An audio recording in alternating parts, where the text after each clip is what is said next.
Հաջորդ թեզը, որը էլի շատ է քննարկվել, հայրենիք և պետություն հասկացությունների հարաբերությունն է, բայց ես այս ենթավերնագրի ներքո ուզում եմ անդրադառնալ այստեղ ընդգծված մի առանձնահատկության և նրբության, որը իմ կարծիքով բավականին լայն մեկնաբանությունների և տարընթերցումների տեղիք տվեց, խոսքը նոր սահմանադրության անհրաժեշտության մասին թեզն է, որը իմ ուղերձից հետո լայնորեն մեկնաբանվեց որպես Ադրբեջանի կողմից առաջադրված խնդրի կամ պահանջի կատարում, այսինքն դրվեց այդ համատեքստում։ Իրական Հայաստանի գաղափարախոսության համատեքստում դա ունի բացարձակապես ուրիշ նշանակություն, չնայած այս պայմաններում հնարավոր չի ժխտել, որ այն տեքստը, որը կարա լինի, ինքը կունենա նաև տարածաշրջանային նշանակություն, բոլոր դեպքերում, բոլոր սահմանադրություններին դա վերաբերվում է, բայց ես նույնիսկ չեմ ուզում հիշել կամ հիշատակել, հղում անել, որ դեռևս 2020 թվականի փետրվարից մենք նոր սահմանադրության օրակարգի մասին խոսել ենք և ավելին 2018 թվականի հեղափոխության հետ նոր սահմանադրության օրակարգը եղել է, բայց այն ժամանակ ես համարել եմ, որ դա իրագործելի չի, ինչու, այս նրբությունները շատերը մոռացել են, բայց 2018 թվականի ապրիլի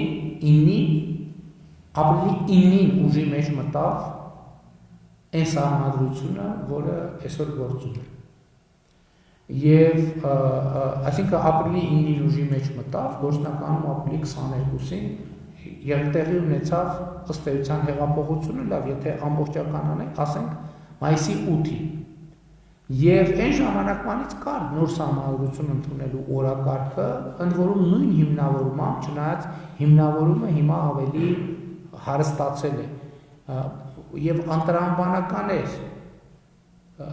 2 ամիս ուժի մեջ լինող սահմանադրությունը փոխել, ինչու էր անտրամաբանական, ոչ թե հիմնավորումն էր վերացել, այլ ի վերջո էլի պիտի լիներ այդ հարցը։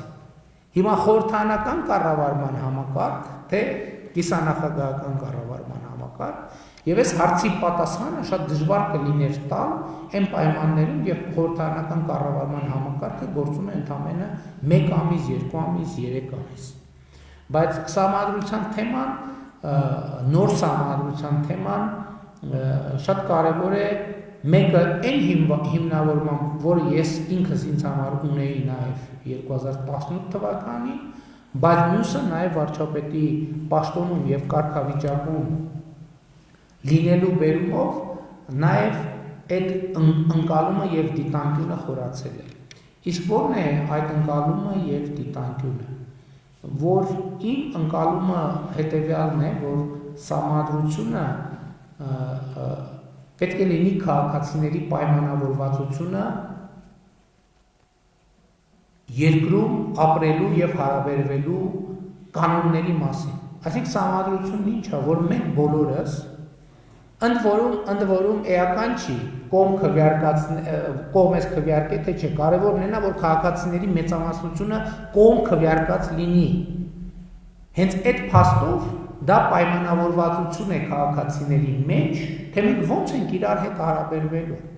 երկու քաղաքացիներ ինչ կանոններով են իրար հետ հարաբերվելու, քաղաքացին և պետությունը ինչ կանոնով են իրար հետ հարաբերվելու, պետական ինստիտուտները ինչ կանոնով են ձևավորվելու և այլ և այսպես շարունակ, բայց արդյոք այս առումով մեր սահմանադրությունը, որը կա, ինքը տեքստային առումով խնդրահարույց է։ Գիտեք, տեքստային առումով ոչ մի սահմանադրություն խնդրահարույց չէ, խնդիրն այն է, որ քաղաքացիների պայմանավորվածությունը տեղի չի ունեցել,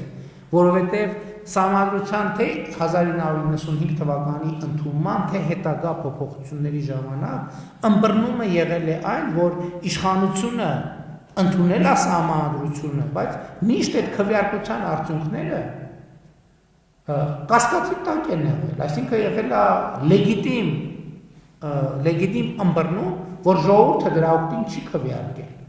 Արդյոք սա էական է։ Սա լրջորեն էական է, որովհետև եկեք պատկերացնեք մեզնից ցանկացած մեզնից երկուսի հարաբերությունը, երբ որ մենք խոսում ենք մի բան, եւ դա ավարտվում է պայմանավորվածությամբ, եւ խոսում ենք մի բան, եւ դա չի ավարտվում պայմանավորվածությամբ։ Արդյոք այս երկու իրավիճակները որոշակիորեն փոխում են մեր հարաբերությունների կերպը, շատ լրջորեն են փոխում։ Եվ ես գիտեք, նաև շատ իրավիճակներ կան, որ կառավարությունը որոշում է կայացնում, ես քաղաքացիները դրա վերաբերյալ դիրքորոշում են արտահայտում, այդ թվում քննադատական, այդ թվում նեգատիվ, ես քամլիցի չեմ մտածում, թե կառավարության որոշումները բոլորը լավն են, կատարյալ են կամ քաղաքացիները չպետք է քննադատեն։ Խոսքը դրա մասին չի։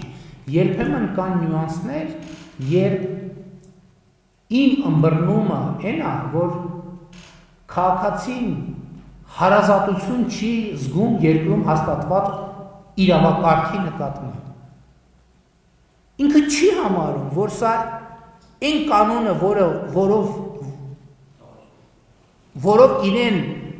պարտադրում են, որ ինքը ապրի, ինքը համարում է, որ դա իրոք իրեն պարտադրում են, որովհետև ինքը չի պայմանավորվել, որ ինքը պետք է այդ կանոնով ապրի, այսինքն ինքը դա իրանը չի համարում։ Իր օրգանական կապ չի, իր օրգանիզմի մաս չի։ Եվ այս է պատճառը, որ ինձ երբեմն բռնացնում եմ իմ մտքի վրա եւ այս բանի մեջ էլ երբ որ ասում եմ պետականազոր կազմի ռելիկտային մտածողություն ասելով, այդ նկատում եմ, որովհետև հասկանում եք իրավակարգերը շատ վաղուց մենք չենք որոշել մեր ապրելու կանոնը, մենք չենք որոշել մեր ապրելու կանոնը, որովհետև եղել է կայսրություն, եղել է ուրիշ կայսրություն, մի քանի կայսրություն, մենք չէ, որ որոշել ենք, թե ինչ կանոնով ենք ապրում, բայց մենք եկել ենք հիմա Հայաստանի Հանրապետությունում ենք ապրում, բայց մենք, մեր ընկալումն են, որ էլի մենք չենք որոշել, թե ինչ կանոնով ենք ապրում, եւ հետեւաբար մի ինչ որ պահի, երբ որ չգիտեմ մի քիչ ջղայնացած ենք, զայրացած ենք եւ այլն, մեր ենթագիտակցության մեջ իրավակարգի ընկալումը նույնն է, որ սա ինչ որ մարդկանց ուրիշների կողմից մեզ պարտադրված իրավակարգ է։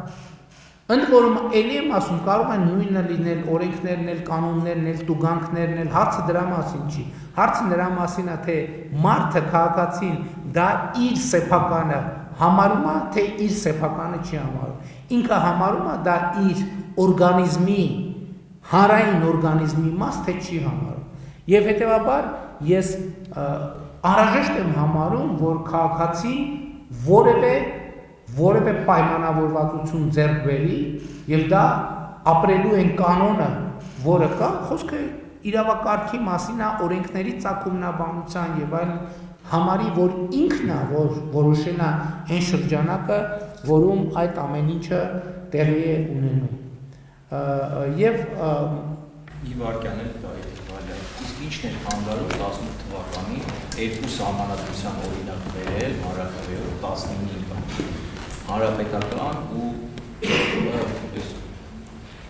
պարլամենտական ու նախագահական տարբերակներով թող ժողովուրդը ընտրել, ինչն էր խանգարում այն ժամանակ։ Շատ բարձրացավ կլիներ, բոլորը էստրակողմնակիցները կգնային, ոնց որ նախորդ տարիներ էր շրջաններում Երևանում քարոզարշավ կանեն, նրա կողմնակիցները կանեն, ժողովուրդը կընտրել։ Շատ բարձ բան էր պակասում, խանգարում, ասիկ ինչն է խանգարում, չէ՞։ Խանգարում է փաստարկների բացակայությունը, պրակտիկ փաստարկների բացակայությունը, որովհետև այնուամենայնիվ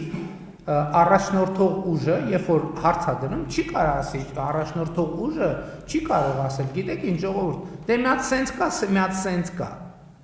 Դե դուք նայեք որն եք ուզում, ինքը պետք է դիրքորոշում արտահայտի։ Շատ դժվար է պատասխանել հարցին, որի պատասխանը դեռ գոյություն չունի, որտեղ ինքը տեսական է։ Որտեւ հարց պետք է ինչի ընդամենը կամ 6 ամիս կամ 2 ամիս կամ 3 ամիս գործող սահմանադրություն։ Մենք ինչ ենք առաջարկում, քաղաքական առաջնորդությունը ժողովրդին ինչ է ասում, որի օգտին քվեարկի։ Եվ փաստարկների բացակայությունը այն ամենամեծ խոչընդոտն էր, որովհետեւ պրակտիկա կա, խորհրդանական նոր համակարգ է ձևավորվել, բայց չապրենք մի քիչ հասկանանք աշխարհի փորձ հարևան երկրներ կան եվրոպական զարգացած։ Շատ լավ, այս շատ դիպուկ բան ասցիք իրականում, որովհետև տեսեք, այդ նույն ժամանակաշրջանում մեր հարևան երկրներում երկու հակառակ պրոցեսներ տեղի ունեցան։ Թուրքիան խորհրդանական կառավարման նույն ժամանակաշրջանում Թուրքիան խորհրդանական կառավարման ձևից անցում կատարեց նախագահական կառավարման ձևին, Վրաստանը նախագահական կառավարման ձևից անցում կատարեց խորհրդարանական ձևի։ Այդտեղ էլ է հարցը։ Ինչ որ մեկը մեր հարևաններից սխալ արեց, մյուսը ճիշտ, ոչ, այստեղ էլ գաղափարախոսական հարց կա։ Եվ այն ժամանակ այդ գաղափարախոսությունն էլ պարզ չէր, եւ նաեւ ես ուզում եմ ասել, որ տեսեք 44 օրյա պատերազմից անմիջապես հետո էլի այդ բանը բարձացավ եւ ճիշտն ասած այդ ինչ շատ ծանրակշիռ թվաց։ Այդ յետպատերազմյան շրջանում, որ ասում են, կիսանախագահական կառավարման համակարգը փոխելը սխալ էր եւ այլն եւ այլն եւ այլն։ Եվ այն սկզբնական շրջանում, անկեղծ ասած, ես էլ այդ փաստարկները ինձ սկսել էին համոզել։ Բայց ավելի ուշ, երբ որ արդեն Գառնանը եւ Ամռանը, երբ որ ես հետահայաց նայեցի, հասկացա, որ եթե մենք կառավարման կիսանախագահական համակարգ ունենայինք, առնվազն ժողովրդավարական ճանապարհով այդ իրավիճակը հաղթահարել կամ հնարավոր չէր լինի, կամ շատ դժվար կլիներ։